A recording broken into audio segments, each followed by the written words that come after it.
Hello friend, welcome back our YouTube channel science beta. তো প্রিয় বন্ধুরা, আশা করি তোমার প্রথম ভিডিওটা দেখে নিয়েছো। তো আজকে জেনারেল সায়েন্সের দ্বিতীয় ভিডিওটা শুরু হবে। ওকে, তো আজকে খুব গুরুত্বপূর্ণ বিষয়ে আলোচনা করা হবে। তো ভিডিওটি তোমরা প্রথম থেকে শেষ পর্যন্ত দেখো। ওকে, তো শুরু করা যাক।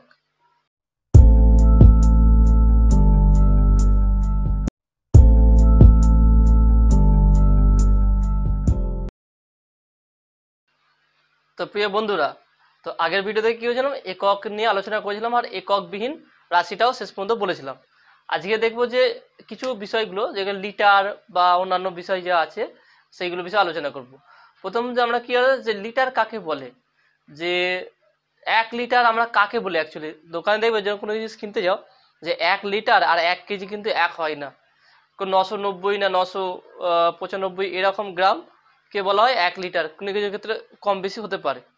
তো প্রপার 1 কেজি 1 লিটার কখন হবে, সেই ক্ষেত্রে আমরা একটা, যদি তরল বস্তুর ক্ষেত্রে বিশেষ করে জলের ক্ষেত্রে আমরা যখন 1 লিটার 1 কেজিকে 1 লিটার বলবো, তার জন্য স্পেশাল একটা উষ্ণতা আছে। যেমন কি 4 ডিগ্রি সেলসিয়াস বা 277 ডিগ্রি 77 কেলভিন এই উষ্ণতায়, 4 ডিগ্রি সেলসিয়াস বা 277 কেলভিন উষ্ণতায় 1 কেজি 1 কেজি তরলকে বলা হয় 1 লিটার। ব্যাপারটা বুঝলে কি বললাম, যে 1 লিটার কাকে বলছি, 4 ডিগ্রি সেলসিয়াস উষ্ণতায় বা 277 কেলভিন। কোশ্চেন এরকম দিতে হবে যে কত 1 লিটারে কেন কত ডিগ্রি উষ্ণতা উল্লেখ করা থাকে, 4 ডিগ্রি সেলসিয়াস বা 277 কেলভিন, এই দুটো অপশনের মধ্যে যে কোনো একটা থাকে।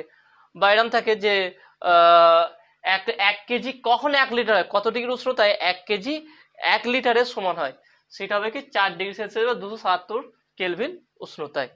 তো এটা হচ্ছে কি, তাহলে আর বললাম ব্যাপারটা, সংজ্ঞাটা বলে দিই কি ছিল। 1 লিটার আমরা কাকে বলবো, কোনো তরলকে যে ওজন করে 1 লিটার, তাহলে 1 লিটার কখন বলবো, যে 4 ডিগ্রি উষ্ণতায় বা 277 কেলভিন উষ্ণতায় বিশুদ্ধ 1 কেজি বিশুদ্ধ জলকে, 1 কেজি বিশুদ্ধ জল যে আয়তন নিয়ে থাকি সেই আয়তন, কারণ আমরা তো লিটার ওজন মাপি না, ওজন করি না, আমরা তো মাপি একটা চোং দিয়ে, হ্যাঁ মাপুরি চোং দিয়ে আমরা কি করি তরলগুলোকে মাপি। তা সেক্ষেত্রে বলতে পারি তাহলে 1 কেজি বিশুদ্ধ জল তখনই 1 লিটার যে আয়তন দখল করে সেটাকে 1 লিটার তখনই বলবো যখন উষ্ণতা 4 ডিগ্রি সেলসিয়াস বা 277 কেলভিন হয়। এই ক্ষেত্রে এটাই বলা হবে। এর ব্যাপারটা হচ্ছে কি, যে 0 ডিগ্রি, আমরা এটা 4 ডিগ্রি সেলসিয়াসের জায়গায় 0 ডিগ্রি বলতে পারতাম। তো সেখানে 4 ডিগ্রি না বলে 0 ডিগ্রি না বা 4 ডিগ্রি সেলসিয়াস বলছি কেন, কারণ বিশেষ করে তরলের ক্ষেত্রে, জলের ক্ষেত্রে দেখা যায় যে উষ্ণতা বাড়ার প্রথম দিকে, প্রথম যখন উষ্ণতা 0 থেকে 4 ডিগ্রি উষ্ণতা পর্যন্ত বাড়ে, তখন জলের আয়তন বৃদ্ধি না পেয়ে কমে যায় আর ঘনত্ব কম বাড়তে থাকে। এবং 4 ডিগ্রির পর, তার মানে 0 থেকে 0 ডিগ্রি, 1 2 3 4, এই 4 ডিগ্রি পর্যন্ত কি হয়, আয়তন আয়তন কি হয়, আয়তন কমে, আয়তন কমে আর ঘনত্ব বাড়ে, ঘনত্ব ঘনত্ব বাড়ে। হ্যাঁ, ঘনত্বকে ডি দ্বারা প্রকাশ করা, ডেনসিটি ডি দ্বারা প্রকাশ করা, আয়তনকে ভি বলা। তাহলে জলের আয়তন 0 থেকে 4 ডিগ্রি উষ্ণতা পর্যন্ত আয়তন আমরা নর্মালি জানি, কোনো তরলকে তাপ দিলে সে আয়তন প্রসারণ ঘটে। যে তরল বলো, কঠিন বলো, গ্যাসীয় বলো, যে কোনো বস্তুতে যদি আমরা তাপ দিই তিনটের মধ্যে, তার আয়তন প্রসারণ হয়। এক্সাম্পল কঠিনের ক্ষেত্রে হচ্ছে আমরা যে রেল লাইনের মাঝে ফাঁক থাকা বা কামারশালা, যে কোনো জিনিস করা যেমন হয়, গরম করে আঘাত করে প্রসারিত করে, যাকে আমরা এগুলো জানি। তো এখানে বলছে তাহলে কি, তাহলে নর্মালি তরল ক্ষেত্রেও তাপ দিলে আয়তন আয়তন প্রসারিত হয়। কিন্তু এখানে কি হচ্ছে, জলের ক্ষেত্রে একমাত্র দেখা যায় 0 থেকে 4 ডিগ্রি পর্যন্ত উষ্ণতা বৃদ্ধির সময় ধীরে ধীরে যখন বাড়ানো হয়, তখন আয়তন বৃদ্ধি না পেয়ে কমে যায় আর ঘনত্ব বাড়তে থাকে। এবং 4 ডিগ্রি উষ্ণতায়, তার মানে এখানে কি আয়তন কম বেশি হচ্ছে, কম বেশি এখানে হচ্ছে। 4 ডিগ্রি উষ্ণতায় ঘনত্ব কি হয়, ম্যাক্সিমাম হয়, ঘনত্ব ম্যাক্সিমাম হয় আর আয়তন মিনিমাম হয়। সেই জন্য এই 4 ডিগ্রি উষ্ণতার কথা এখানে উল্লেখ করা হয়েছে। তার মানে জলের ক্ষেত্রে 4 ডিগ্রি উষ্ণতায় ঘনত্ব সর্বাধিক, আয়তন সর্বনিম্ন, ঠিক আছে। আর এই 4 ডিগ্রি উষ্ণতায় জলের ঘনত্ব 4 ডিগ্রি সেলসিয়াস উষ্ণতায় জলের ঘনত্ব হচ্ছে 1 গ্রাম পার সেমি কিউব। ওকে, 1 গ্রাম পার সেমি কিউব। ঘনত্বটা কি আমি একটু বলছি, হ্যাঁ আগে এটা জানো। 4 ডিগ্রি উষ্ণতা এই কারণে, 4 ডিগ্রির পর থেকে আবার যখন 5 ডিগ্রি 6 ডিগ্রি 7 ডিগ্রি এরকম করা হবে, তখন আবার আয়তন কি হবে, এখান থেকে আবার আয়তন কি হচ্ছে 5 6 7 8, যত যত উষ্ণতা বাড়বে তত আয়তন বৃদ্ধি পাবে, আয়তন বৃদ্ধি পাবে। ওকে, তার মানে আমরা এটা বুঝতে পারলাম কি, যত উষ্ণতা, যত 0 থেকে 4 ডিগ্রি উষ্ণতা পর্যন্ত, 0 থেকে 4 ডিগ্রি উষ্ণতা পর্যন্ত জলের আয়তন সংকোচন ঘটে, আর 4 ডিগ্রিতে ম্যাক্সিমাম সবথেকে কম থাকে, আর ঘনত্ব সর্বাধিক হয়, 4 ডিগ্রিতে সর্বাধিক হয়। আর 5 ডিগ্রি থেকে শুরু করে আরও যত উষ্ণতা বাড়াবো ওখানে আয়তন বাড়বে নর্মালি, আর ঘনত্ব কমবে। তাহলে এই 4 ডিগ্রি 0 থেকে 4 ডিগ্রি উষ্ণতা নর্মালের ব্যতিক্রম হয় বলে একে ব্যতিক্রান্ত প্রসারণও বলা হয়। অনেক কোশ্চেনে ব্যতিক্রান্ত প্রসারণ কত ডিগ্রি উষ্ণতা সর্বাধিক হয়, সেটা 4 ডিগ্রি উষ্ণতায় সর্বাধিক হয়। ওকে, আশা করি তোমরা এটা বুঝছো। তাহলে নর্মালি 4 ডিগ্রি সেলসিয়াস কত, তাহলে 1 লিটার কখন কাকে বলবো, 4 ডিগ্রি উষ্ণতা হয় 4 ডিগ্রি সেলসিয়াস বলবে, নাহলে 277 কেলভিন বলবে, এই দুটোর মধ্যে যে কোনো একটা বলে দেবে। 1 কেজি বিশুদ্ধ জল যে আয়তন দখল করে তাকে 1 লিটার বলা হয়। ওকে, তো এটা বুঝতে পারছি। এবার আমরা ঘনত্ব নিয়ে ডিসকাস করব। ঘনত্ব জিনিসটা কি, যে কোনো বস্তুর ঘনত্ব হতে পারে, তরল থেকে গ্যাস থেকে শুরু করে কঠিন থেকে শুরু করে, সমস্ত বস্তুর ঘনত্ব হতে পারে। ঘনত্ব বলতে কি, আমরা একটা বস্তু ধরলাম, এই বস্তুর ভর হচ্ছে এম এবং এর আয়তন যত সেটা হচ্ছে ভি। তাহলে এম যদি ভর হয় আর ভি যদি আয়তন হয়, তাহলে ঘনত্ব ডি, বা একে কোনো কোনো জায়গায় রো বলে, ঘনত্বকে রো বলে বা ডি বলে। রো হচ্ছে উল্টো পি, এইভাবে, মানে পিটাকে এইভাবে না স্টার্ট করে এইভাবে চলে দিলে এটাকে রো বলে। রো বা ডি, আমি যা ডি ধরলাম এখানটায়, ডি ইকুয়াল টু বস্তুর ভর বাই আয়তন, ওই বস্তুর ভর বাই বস্তুর আয়তন। তাহলে এটা হচ্ছে এম আর এটা হচ্ছে ভি। তাহলে ডি ইকুয়াল টু এম কখন হবে, যখন ভি ইকুয়াল টু 1 হবে। এখানে যদি ভি ইকুয়াল টু 1 বসিয়ে দিই, তাহলে ডি ইকুয়াল টু এম হয়ে যাবে। তার মানে এখান থেকে আমি সংজ্ঞা কি বলতে পারি, ঘনত্বের একক আয়তন বিশিষ্ট কোনো বস্তুর ভরকে, একক আয়তন বিশিষ্ট কোনো বস্তুর ভরকে তার ঘনত্ব বলে। তার মানে একক আয়তনের মধ্যে যতটুকু ভর থাকবে সেটাই তার ঘনত্ব। ওকে, তাহলে একক আয়তন বিশিষ্ট কোনো বস্তুর ভরকে তার ঘনত্ব বলে। তাহলে ঘনত্বের ফর্মুলা কি হবে, D equal to M by V. Okay, এইটা মনে রাখবে, এখান থেকে অঙ্ক কিছু আসে আর ঘনত্বের এককও দেয়। তাহলে আমরা যদি এখান থেকে ঘনত্বের এককটা নির্ণয় করতে চাই, তাহলে কি করে নির্ণয় করব, ঘনত্বের একক যদি বলে, তাহলে আমরা কি প্রথম সিজিএস পদ্ধতি করি। সিজিএস মানে আমি বলেছিলাম সেন্টিমিটার গ্রাম সেকেন্ড, আর এমকেএস মানে মিটার কেজি সেকেন্ড। তাহলে প্রথমে সিজিএস, প্রথমে এসআই ধরলাম, এসআই সিস্টেম, এসআই সিস্টেমে ডি এর ঘনত্বের একক, তার ডি এর একক সমান, এর একক সমান কি হবে, ভরের একক এম এর একক বাই ভি এর একক আয়তনের একক। আচ্ছা, ভরের একক কি আমরা জানি, ভরের একক হচ্ছে, ভরকে কি বলে, এসআই পদ্ধতি। তাহলে এম কে ফর কেজি, তাহলে কেজি পার ভি হচ্ছে আয়তন কি, মিটার কিউব। তাহলে ডি এর একক হচ্ছে এসআই পদ্ধতিতে কেজি পার মিটার কিউব। আর সিজিএস হলে সিজিএস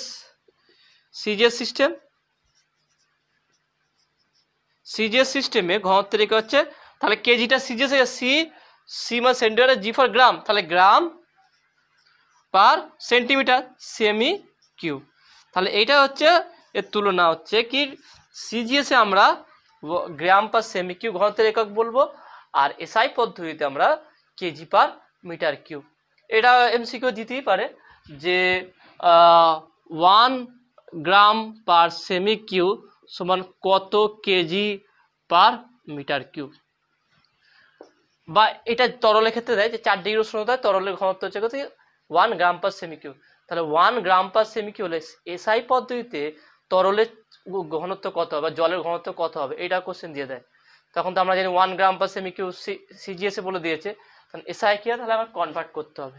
ওকে, তাহলে এখানে কনভার্ট করে দেখি কত হয়। তাহলে আমরা কি 1 গ্রাম পার সেমি কিউব সমান কত কেজি পার মিটার কিউব হবে সেইটা আমরা দেখব। তাহলে আমি বলতে পারি, অতএব বলতে পারি 1 গ্রাম পার সেমি কিউব সমান 1 গ্রাম মানে 1 কেজি সমান কত গ্রাম, 1 কেজি সমান 1000 গ্রাম আমরা জানি। তাহলে 1 গ্রাম মানে কত, 1/1000 কেজি। তাহলে মানটা এখানে বসিয়ে দিই, 1 গ্রাম লিখেছি, 1 গ্রাম জায়গায় বলতো 1/1000 into KG. Okay, into 1 by, তাহলে গ্রামটাকে আমি কেজিতে কনভার্ট করতে সেমি কিউব। তাহলে 1 সেন্টিমিটার 1 মিটার 1 মিটার সমান কত সেন্টিমিটার, 100 সেন্টিমিটার। তাহলে 1 সেন্টিমিটার সমান 1/100 সেন্টিমিটার। তাহলে এইভাবে 1/100 মিটার। ওকে, তাহলে এটা পেয়ে গেলাম। তাহলে সেন্টিমিটারকে, কারণ আমার কেজি পার মিটার কিউ নিয়ে আসতে হবে, এটা প্ল্যানিং রাখতে হবে।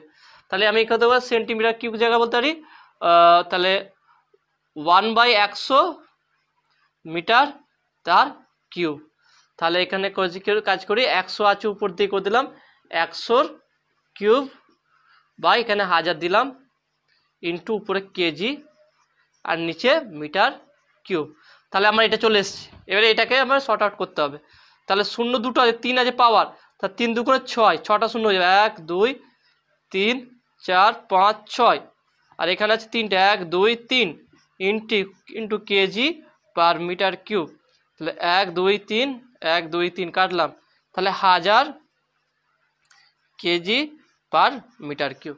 তাহলে 1 গ্রাম পার সেমি কিউব সমান 1000 কেজি পার মিটার কিউব। এইটাই হচ্ছে তরলের ক্ষেত্রে ঘনত্ব।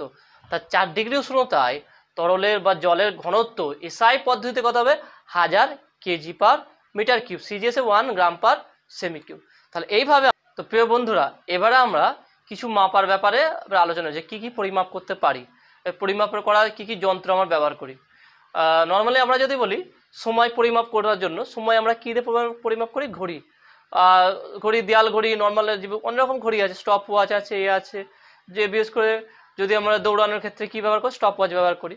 কিন্তু এখানে এইগুলো আসে না অতটা। কিন্তু এখান থেকে একটা জিনিস লাগে যে আমাদের ভারতের মধ্যে সবথেকে সূক্ষ্মভাবে যে পরিমাপ করা যে ঘড়ি যে আছে, সেটার নাম, সেটা কোথায় অবস্থিত হয়, এরকম কোশ্চেন, যে ভারতের মধ্যে কোথায় সব থেকে সূক্ষ্ম হয় পরিমাপ করার ঘড়ি কোথায় পাওয়া যাচ্ছে, সেটা হচ্ছে নিউ দিল্লি।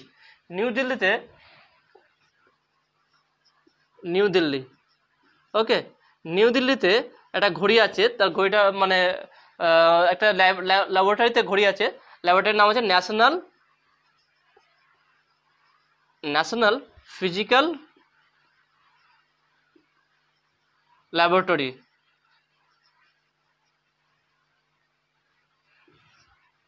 ঠিক আছে, ন্যাশনাল ফিজিক্যাল ল্যাবরেটরি। এখানে একটা ঘড়ি আছে যেটা সব থেকে সূক্ষ্ম, মানে 1 সেকেন্ডে 10 লক্ষর ভাগের 1 ভাগ মাপতে হবে। মানে 1 সেকেন্ডে 1 মাইক্রোসেকেন্ড মাপতে পারে, তার মানে হচ্ছে 10⁻⁻⁶ সেকেন্ড। এটা সূক্ষ্মভাবে মাপতে হবে, মানে 10 লক্ষ ভাগের 1 ভাগ মাপতে হবে সূক্ষ্মভাবে। তাহলে এইটা কোথায় অবস্থিত আছে, যদি বলে এমসি কোশ্চেন দেয় যে ভারতের মধ্যে মানে সব থেকে সূক্ষ্মভাবে 10 লাখের ভাগে 1 ভাগ 1 সেকেন্ডে মাপার যে ঘড়িটা কোথায় অবস্থিত আছে, সেটা হচ্ছে নিউ দিল্লি। কোথায়, দিল্লি কোন জায়গায়, কোন এতে আছে, ন্যাশনাল ফিজিক্যাল ল্যাবরেটরিতে এই ঘড়িটা অবস্থিত। তাহলে এটা কিভাবে 1 সেকেন্ডে 10 লাখের 1 ভাগের 10 ভাগের 1 ভাগ পরিমাপ করতে পারে। ওকে, তো কিছু কিছু কোশ্চেন এরকম হতে হয় যে পৃথিবীর সবথেকে সঠিক ঘড়ি কোথায় অবস্থিত। ওকে, তো এই ঘড়িটা অবস্থিত আমেরিকার, এই ঘড়িটা আমেরিকায় অবস্থিত। সবথেকে সঠিক সূক্ষ্ম ঘড়ি কোথায় অবস্থিত, আমেরিকায় অবস্থিত। আমেরিকার কোথায় অবস্থিত, ন্যাশনাল ইনস্টিটিউট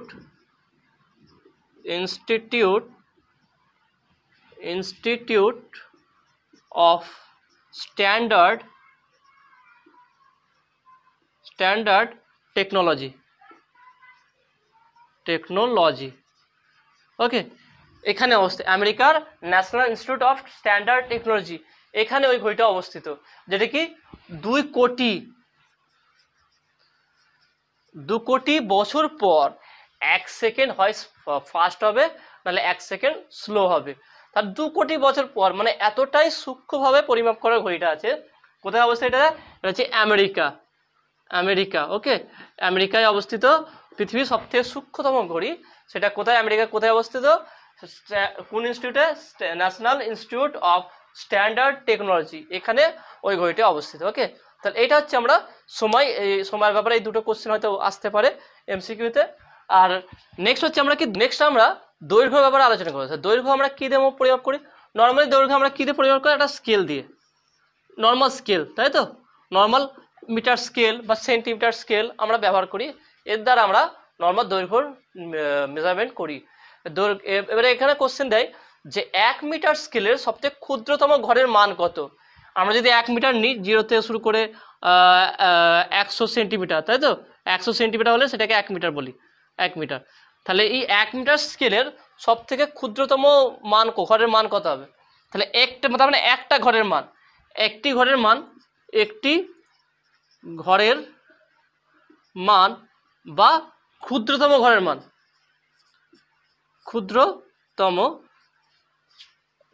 মান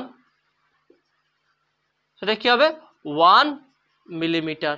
ঠিক আছে, তার মানে মিটার স্কেল কাকে বলে? 1 মিলিমিটার থেকে কতটুকু রেঞ্জ আছে? 1 মিটার। তাহলে মিটার স্কেল দ্বারা আমরা 1 মিলিমিটার থেকে 1 মিটার পর্যন্ত মাপতে পারি। তাহলে যদি বলো মিটার স্কেলের পরিমাপ পাল্লাটা কতটুকু, তাহলে আমরা বলতে পারবো 1 মিলিমিটার থেকে 1 মিটার পর্যন্ত মাপতে পারি। তাহলে এর দ্বারা আমরা নর্মালি দৈর্ঘ্যগুলো মাপতে পারি। কোশ্চেন কেমন দিতে পারে? যে একটা বক্ররেখা, একটা সুতো, এরকম একটা বক্র কোনো রেখা আছে, কোনো রড আছে, তাহলে এইটা কতটা বড় সেটা আমি মাপবো কি করে? তাহলে এইটা মাপতে গেলে নর্মাল স্কেল বসালে আমরা পারবো না এই পরিমাপ করতে। তাহলে এখানে আমরা কি ব্যবহার করবো? এখানে আমরা সুতো ব্যবহার করব আর মিটার স্কেল ব্যবহার করবো, আর নর্মাল স্কেল ব্যবহার করবো, সাধারণ স্কেল। হ্যাঁ, সাধারণ স্কেল ব্যবহার করব।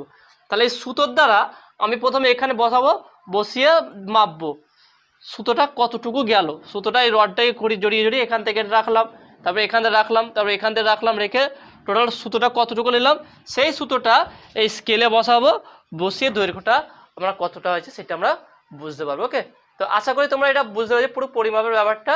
তো এখান থেকে আর কিছু অতটা কোশ্চেন আসে না। তো এর পরে ভিডিওতে আমি তোমাদের যে ভিডিওটা করব সেখানটায় আরো ডিটেলসে বেগ, সরণ, ত্বরণ, যেখান থেকে অঙ্কগুলো খুব আসে, ওই চ্যাপ্টারটা একটু ভালো করে ডিটেলসে করবো। আর এখান থেকে কিছু কোশ্চেন আমি তোমাদের দেখাচ্ছি যেগুলো পরীক্ষায় এসেছিল তোমাদের। ওকে, তো প্রিয় বন্ধুরা, আমি তোমাদের এবারে এই চ্যাপ্টার থেকে কিছু এমসিকিউ নিয়ে আলোচনা করব, যেটা বিভিন্ন সরকারি পরীক্ষায় এসেছিল। তো এই যে কোশ্চেনটা লিখেছি সেটা WBCS পরীক্ষায় 2005-তে এসেছিল। তো কোশ্চেনটা কি? এদের মধ্যে কোনটি পরিমাপ করার যন্ত্র নয়? মানে কোন যন্ত্র দ্বারা, এর মধ্যে একটা আছে লেখা যেটা যন্ত্র নয়, কোনো ইনস্ট্রুমেন্ট নয়। তো প্রথম অপশনটা কি হচ্ছে? ব্যারোমিটার, আর একটা কি থার্মোমিটার, তারপর হচ্ছে পিকোমিটার, তারপর হচ্ছে হাইগ্রোমিটার। এবার দেখো, ব্যারোমিটার দ্বারা কি নির্ণয় করে আমরা? চাপ, বায়ুর চাপ মাপার যন্ত্রের নাম হচ্ছে ব্যারোমিটার। ওকে, থার্মোমিটার দ্বারা উষ্ণতা পরিমাপ করি। পিকোমিটারটা কি? পিকোমিটার দেখো, আমি তোমাদের একক লিখেছিলাম, মনে আছে কি? 1 ন্যানোমিটার। তোমরা যদি প্রথম ভিডিওটা দেখো তাহলে এটা মনে থাকবে অবশ্য, যে 1 ন্যানোমিটার, 1 পিকোমিটার, 1 মাইক্রোমিটার। তাহলে এইগুলো কি যন্ত্র? কি এইগুলো একক, nanometre, picometre, micrometre. 1 nanometre 10⁻⁹ metre, 1 picometre 10⁻12 metre, 1 micrometre 10⁻6 metre.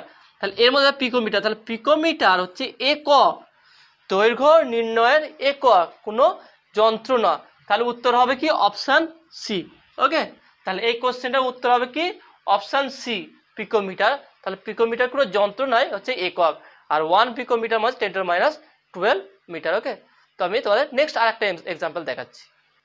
তো প্রিয় বন্ধুরা, নেক্সট যে এমসিকিউটা তোমাদের সঙ্গে দেখাচ্ছি সেটা কি? যে এগুলির মধ্যে কোনটি দৈর্ঘ্য পরিমাপের একক নয়? আলোকবর্ষ, মাইক্রন, অ্যাস্ট্রোনমিক্যাল ইউনিট, রেডিয়ান। ওকে, এই কোশ্চেনটা WBCS 2012-তে এসেছিল। তো আমরা এগুলো যদি ভালো করে চিন্তা করি, আলোকবর্ষ দেখো দৈর্ঘ্য নির্ণয়, যে 1 লাইট ইয়ার আমরা নির্ণয় করেছিলাম না দৈর্ঘ্য মিটারের সঙ্গে। তাহলে এটা হচ্ছে আলোকবর্ষ হচ্ছে দৈর্ঘ্য নির্ণয়। অবশ্যই এটা দেখবে তোমাদের একটা চার্ট লিখে দিয়েছিলাম পুরো সাইডে বোর্ডে আগের ভিডিও তোমরা যদি প্রথম ভিডিওটা দেখে থাকো সেখানে এটা আলোচনা করেছিলাম। আর মাইক্রনটা কি, এটা মিউ দ্বারা প্রকাশ করেছে 1 মাইক্রোমিটার সমান 10⁻⁻6 মিটার। তাহলে এইটা হচ্ছে কি দৈর্ঘ্য নির্ণয়ের দৈর্ঘ্য নির্ণয় পরিমাপ করতে পারি এটা দৈর্ঘ্য। মিটার যেহেতু দৈর্ঘ্যের একক সেই জন্য দৈর্ঘ্য নিতে হতে। এইউ অ্যাস্ট্রোনমিক্যাল ইউনিট, সেটা কি বিভিন্ন স্টার নক্ষত্রের মধ্যে দূরত্ব নির্ণয় করে সেটাকে বলা হয় অ্যাস্ট্রোনমিক্যাল ইউনিট। তাহলে এইটাও দৈর্ঘ্যের একক। রেডিয়ান হচ্ছে কোণ, আমরা কোণকে রেডিয়ান বলি, এটা কোনো একক না। তার মানে যদি আমরা কোনো কোণ থাকে এখানটা, এটা বৃত্তচাপ থাকে, এটা থিটা কোণ থাকে, আর এখান থেকে যদি এর দূরত্ব আর হয়, আর এটাকে যদি এখান থেকে এর দূরত্ব, একে বৃত্তচাপ বলে, এটা বৃত্তের একটা অংশ বলে একে বৃত্তচাপ বলে। এই বৃত্তচাপ যদি এস হয় তাহলে থিটা ইকুয়াল টু হবে S/R। তাহলে এটাও দৈর্ঘ্য, দুটো দৈর্ঘ্যের অনুপাত। তোমাদের বলেছিলাম যখন প্রথম ভিডিওটা বলেছিলাম ওখানে আলোচনা করেছিলাম এককবিহীন রাশি আমরা কাদের বলি, বুঝে যাবে যে সমস্ত সমজাতীয় ভৌত রাশির অনুপাতকে আমরা এককবিহীন বলি। তাহলে এটাও যদি দৈর্ঘ্য হয় তার দৈর্ঘ্য একক যদি মিটার বলি, এটাও মিটার হবে, তাহলে কেটে যাবে। তার মানে কোণের কোনো একক হয় না, এটা কোণ হচ্ছে এককবিহীন রাশি। কিন্তু একে তবুও একে রেডিয়ান বলা হয়। হ্যাঁ, একে রেডিয়ান বলা হয় বা রেডিয়ান বলা হয়, রেডিয়ান এটা হচ্ছে কোণের। তাহলে এর কোনো একক নেই, এককবিহীন রাশি একটা কোণ, সেটাকে আমরা রেডিয়ান বলি। তাহলে এর মধ্যে তাহলে দৈর্ঘ্য একক নয় কোনটা, তাহলে রেডিয়ান হবে। তাহলে অপশান ডি রেডিয়ান হবে, আমার কোনো দৈর্ঘ্যের একক হবে না, কারণ এর মধ্যে সবটাই। এটা যদি নাও জানতাম তাহলে এটা আমরা অ্যাস্ট্রোনমিক্যাল ইউনিট এটা আমরা আলোচনা করেছি। মাইক্রন সেটাও বলেছি, 1 মাইক্রোমিটার 10⁻6 মিটার বলেছি। আলোকবর্ষ তাহলে তিনটে যেহেতু হবে না, অবশ্যই অপশান ডি হবে।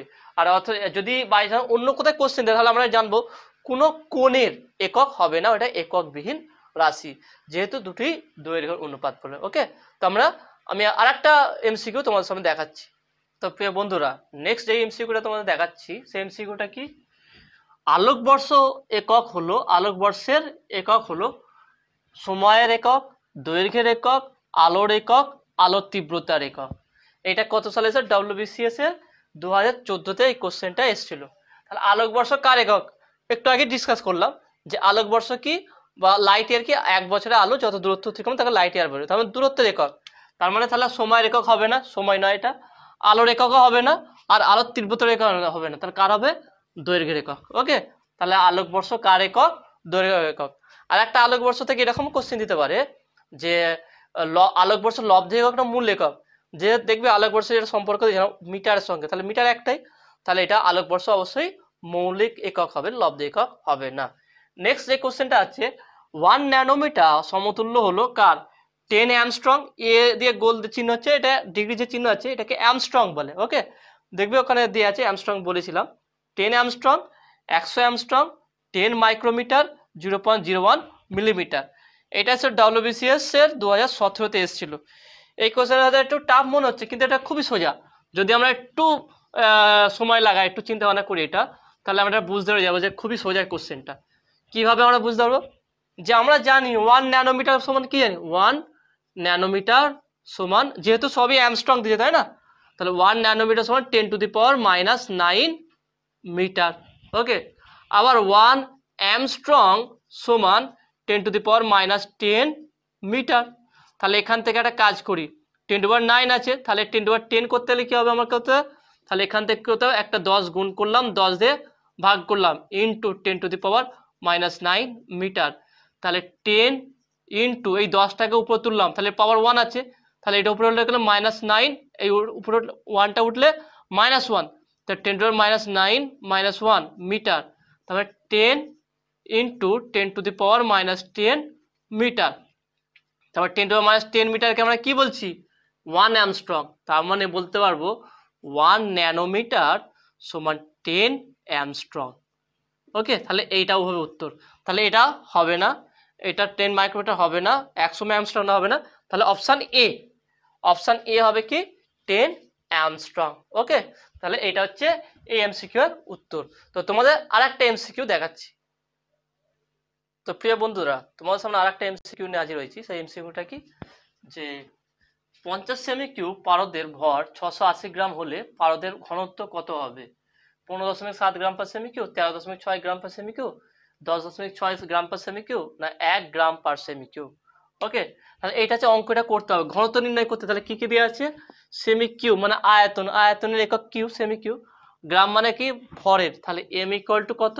680 গ্রাম। ভি ইকুয়াল টু কত? 50 সেমি কিউব। অতএব ডি ইকুয়াল টু কত হবে? M by V. তাহলে এম এর মান কত? 680 বাই 50। শূন্য শূন্য কাটলো, 5 দিয়ে কাটবো, তাই তো? 5 একে 5, 5 1 ষোলো, 5 3 5 15। ওকে, তাহলে 15 আর থাকে কত? 15 5 থেকে আর 3 5 6 30, দশমিক দিয়ে শূন্য। তাহলে কত হচ্ছে? 13.6 গ্রাম পার সেমি কিউব। তাহলে উত্তর কোনটা মিললো? উত্তর হচ্ছে বি। তাহলে অপশন হবে বি। ওকে, তাহলে দেখতে গেলে এরকম যদি ঘনত্বের অঙ্ক দেয়, এরকম ইজিলি অঙ্ক দিয়ে দেয়, তোমরা পারবে সব। তো প্রিয় বন্ধুরা, আশা করি তোমাদের এই ভিডিওটি ভালো লেগেছে।